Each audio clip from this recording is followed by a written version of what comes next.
औज़ुबिल्लाहिमिनश्शैतानिर्रजीम बिस्मिल्लाहिर्रहमानिर्रहीम। अस्सलाम वालेकुम। उम्मीद करती हूँ अल्लाह ताला से कि आप लोग बिल्कुल ठीक ठाक होंगे, अपने घरों में खुश और आबाद और ईमान की भरपूर हालत में होंगे।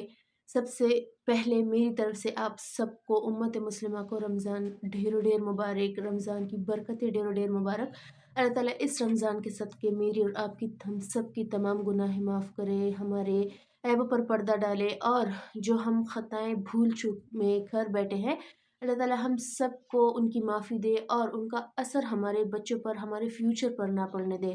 अल्लाह ताला से दुआ है इस रमज़ान के सदक़े जो बीमार है, जो खुश नहीं है अपने घरों में, जो किसी मुसीबत में मुब्तला है, जो जिला वतनी काट रहे हैं, अल्लाह ताला उन सब पर रहम व करम करे और उन सब के गमों को खुशियों में तब्दील करे, ना ख़त्म होने वाली खुशियों में। अल्लाह ताला जो खुश है उनकी खुशियों में ढेरों ढेर बरकत डाल। सबसे पहले तो हमारे माइंडसेट में ये बात होती है कि रमज़ान आ रहा है, किचन समेटो, सफाइयाँ करो, पेस्ट बनाओ, डिफरेंट डिफरेंट तरीक़ों की चटनियाँ बनाओ। बेशक मैं ये मानती हूँ कि इंसान को भूख प्यास लगी होती है, लेकिन रमज़ान जैसे हर एक चीज़ का सदका है, रमज़ान हमारी बॉडी का सदका है। वो सदका जो हमारे गुनाहों को जलाती है। रमज़ान का मतलब है जलाना, हमारे गुनाहों को, हमारे ऐबों को, हमारे ऐसे आदात को जो बुरे होते हैं।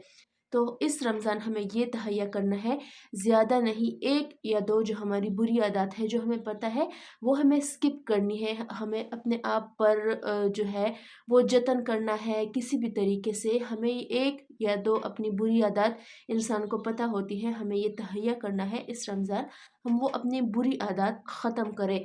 दूसरा, बेशक सफाई निस्फ़ ईमान है, सफाई करनी चाहिए, लेकिन रमज़ान आता है हमारी इबादत के लिए, ताकि अल्लाह हमसे राज़ी हो। अल्लाह हमें ये अपॉर्चुनिटी देता है, ये मौका देता है कि ए इंसान तू इतना गुनाहों में डूबा हुआ है, ये मेरी रहमत का महीना है। क्योंकि अल्लाह ताला फरमाता है कि मेरा अर्श 7वें आसमान से पहले आसमान पर आ जाता है। ये पूरा महीना अल्लाह ताला पहले आसमान पर नुज़ूल फरमाते हैं और हमारी दुआएँ जो कि एक जगह मैंने पढ़ा था, एक हदीस है कि रमज़ान की दुआएँ मुक़द्दर से जीत जाने का हुनर रखती है। दूसरा, एक हदीस है जिसका मफ़हूम है कि जहन्नम के दरवाज़े बंद कर दिए जाते हैं, सारे जहन्नम के शैतानों को ज़ंजीरों में जकड़ लिया जाता है और जन्नत का हर एक दरवाज़ा खोल दिया जाता है। और जो ज़्यादा मेहनत करता है रमज़ान में, रोज़े रखता है, अस्कार करता है, दुआएँ करता है, लेकिन मेरी कुछ बहनें और भाई जो जॉब पर जाती है या ओवरसीज़ हैं, उनको टाइम नहीं मिलता, तो उनके लिए 3 दुआएँ आज ऐसी हैं जो अगर आप घर बैठे पढ़ेंगे, ऑफ़िस में पढ़ेंगे, ऐसी हालत में है कि आप नमाज़ नहीं पढ़ रहे, वैसे हालात में पढ़ेंगे, तहज्जुद के टाइम पढ़ेंगे या सहरी या इफ्तारी बनाते वक़्त पढ़ेंगे, तो इंशाअल्लाह आपकी इबादत में कोई कमी नहीं रहेगी। अक्सर हमारे दिल में ये होता है कि रमज़ान जैसे सेलिब्रेट करना था, जैसे उसमें इबादत करनी थी, अपने रब को राज़ी करना था, वैसे हम नहीं कर पाए। तो ये 3 दुआएँ हैं, इंशाअल्लाह इसमें आपकी गुनाहों की तौबा भी हो जाएगी, अल्लाह ताला की रज़ा का सामान भी हो जाएगा, प्लस लैलतुल क़द्र भी आपको मिलेगी। लैलतुल क़द्र का इंतज़ार आखिरी 10 दिनों में नहीं करना चाहिए कि आखिरी अशरा शुरू होगा तभी अल्लाह ताला से लैलतुल क़द्र माँगेंगे, बल्कि अभी से दुआएँ करें ताकि आपकी दुआ पर कुन हो और लैलतुल क़द्र आपको नसीब हो। पहली दुआ आप नोट कर लें, आप किसी भी टाइम कर सकते हैं, उठते बैठते, बेवज़ू, वज़ू की हालत में, तहज्जुद में, हर नमाज के बाद 3-3 मरतबा आप पढ़ लें तो वेल एंड गुड। जो जॉब पर जाते हैं, जॉब के दरमियान पढ़ लें, हर नमाज के बाद पढ़ना चाहते हैं वो भी ठीक है, दिन के शुरू में पढ़ना चाहते हैं वो भी ठीक है, और अगर तहज्जुद में पढ़ना चाहते हैं तो वो भी ठीक है। पहली दुआ आप सुन लें, पहली दुआ ये है, रब्बना तक़ब्बल मिन्ना इन्नका अंतस समीउल अलीम। दूसरी दुआ, रब्बना आतिक रक़ाबना मिनन नार। तीसरी दुआ, अल्लाहुम्मा बल्लिग़ना लैलतुल क़द्र।